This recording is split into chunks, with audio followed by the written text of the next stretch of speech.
Olá, Minutos de Techuvá. Hoje nós vamos falar sobre Yom Kippur, o dia da expiação, o dia do perdão. Vamos, em poucas palavras, sem entrarmos em questões teológicas ou tradições religiosas, vamos ler o que as Escrituras nos falam. Levítico 23, versículo 27. O 10º dia desse 7º mês é Yom Kippur. Realizem uma convocação sagrada, humilhem-se e tragam a Jeová uma oferta feita pelo fogo. Não realize nenhum tipo de trabalho nesse dia, pois é Yom Kippur, para fazer expiação por vocês diante de Jeová seu Deus. Quem não se humilhar nesse dia será eliminado do povo, e eu destruirei dentre seu povo que realizar algum tipo de trabalho nesse dia. Não realize nenhum tipo de trabalho. Esse é um regulamento permanente por todas as vossas gerações. Não importa onde vocês vivam, ele será para vocês um Shabat de descanso absoluto e você se humilhará. Descansem o seu Shabat da tarde do 9º dia do mês até a tarde seguinte. Esse dia para o povo de Israel sempre foi um dia difícil, porque era o dia em que o sumo sacerdote iria entrar na presença do Criador, no Santíssimo. Nesse dia era celebrado vários sacrifícios, entre eles a novilha vermelha era sacrificada, ela era queimada, inclusive com os excrementos, com os cascos, com tudo, com chifre. Aquela cinza era colocada numa vasilha ali, e daquela água o sumo sacerdote se banhava para se purificar. Eram separados 2 bodes, exatamente iguais.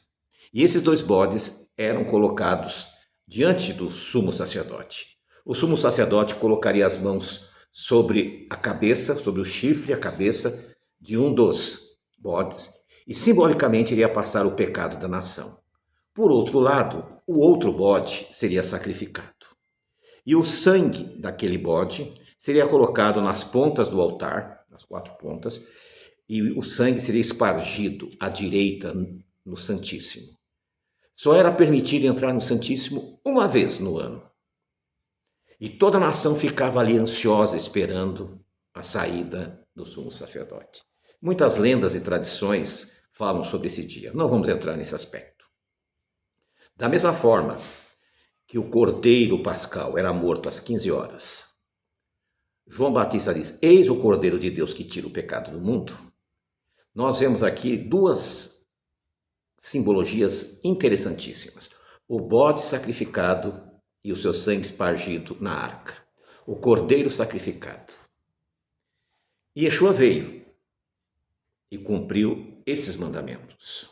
Tanto o sacrifício de Pêssar como o sacrifício de Yom Kippur. Em Hebreus, no capítulo 9, nós lemos o seguinte. Hebreus ele nos esclarece com detalhes esse fato. E eu digo, nós poderíamos fazer esse tipo de sacrifício hoje? É importante salientar, e você vai perceber comigo, que a Bíblia ela nos dá todos os detalhes e as explicações. Não é apenas uma coisa no escuro. Não, não. Ao contrário. Ela nos traz toda a clareza. E nós vamos ler aqui em Hebreus capítulo 9 o que diz.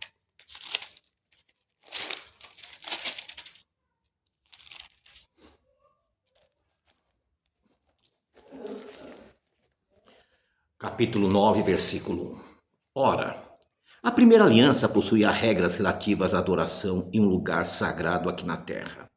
Uma tenda foi erigida chamada lugar sagrado. Nada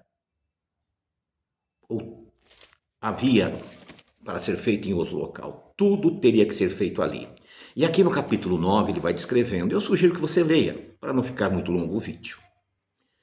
Continuando. No versículo 9.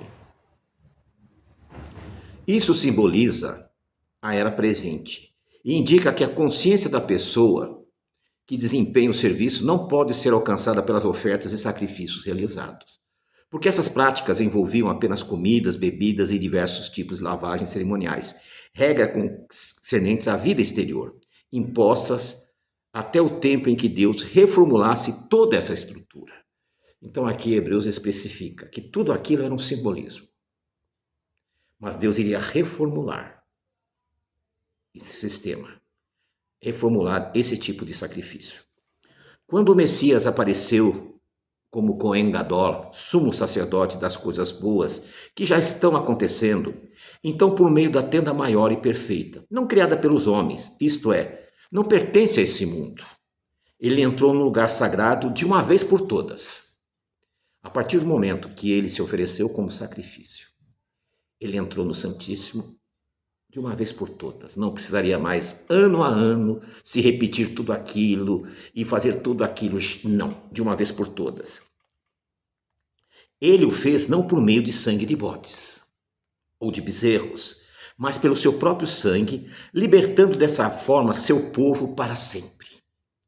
Se a aspersão de pessoas cerimonialmente impuras com o sangue de bodes e touros e as cinzas de uma novilha restauravam-lhe a pureza exterior, quanto mais o sangue do Messias. Então aqui você percebe que essa modificação do sistema referia-se a Yom Kippur, que pelo Espírito Eterno se ofereceu a Deus como sacrifício imaculado, purificará nossa consciência das obras que conduzem à morte, para que possamos viver e servir ao Deus vivo. Por causa dessa morte, ele é o mediador de uma nova aliança.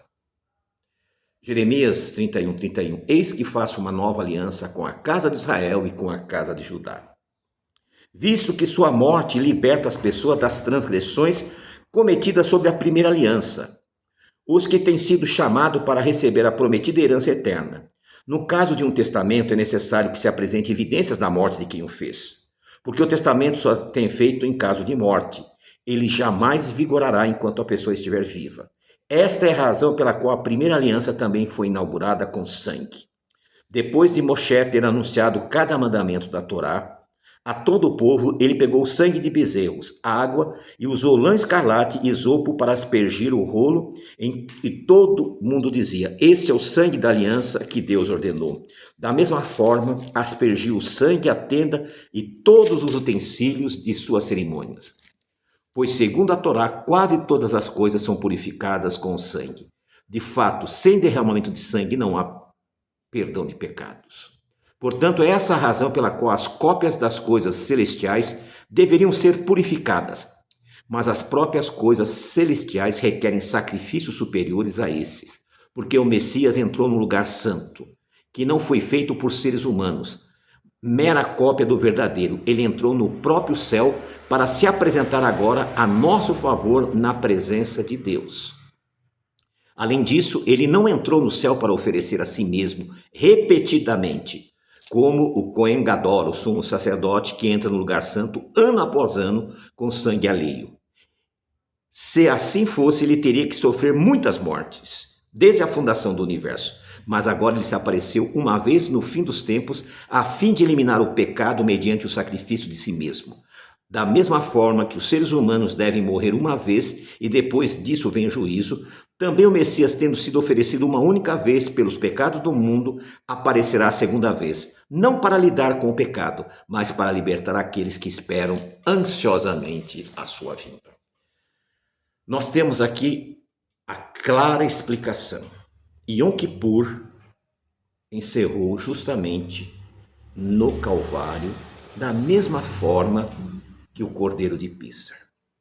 O Cordeiro de Pêssar era morto como um sacrifício ao Deus bendito. Nós hoje não sacrificamos mais cordeiros. Nós celebramos, sim, no dia 14 de Abib, o Seder, a ceia de Yeshua, que ele estabeleceu. E no dia 15 de Abib nós comemos ervas amargas, a matzá, e durante uma semana nós celebramos a festa dos pães sem fermento. Agora, Yom Kippur são sombras. Yeshua já pagou o preço. Muitos vão ficar escandalizados porque eles querem pagar o preço de novo, através de um sacrifício de tolo. Após a destruição do templo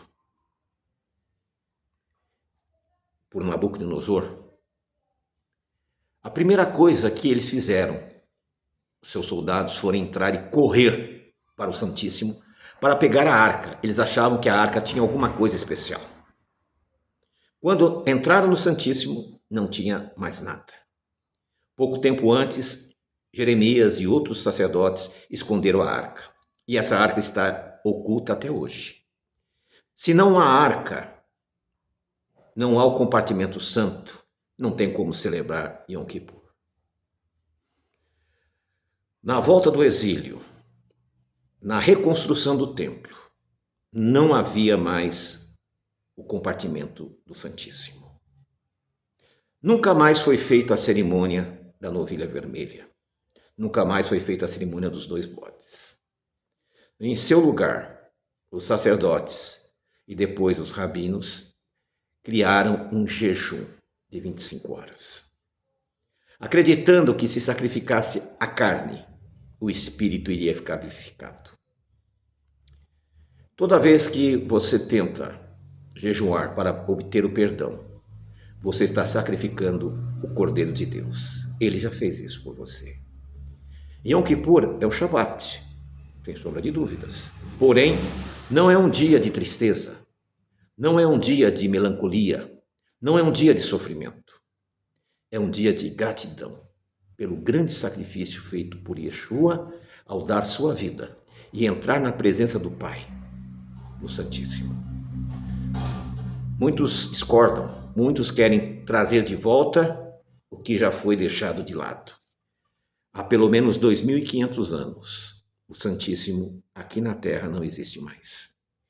Mas há 2.000 anos, no Santíssimo do céu, Yeshua está lá como nosso sumo sacerdote. E toda vez que você chegar a Ele e pedir perdão pelos seus pecados, o que vai acontecer? Você vai ser perdoado.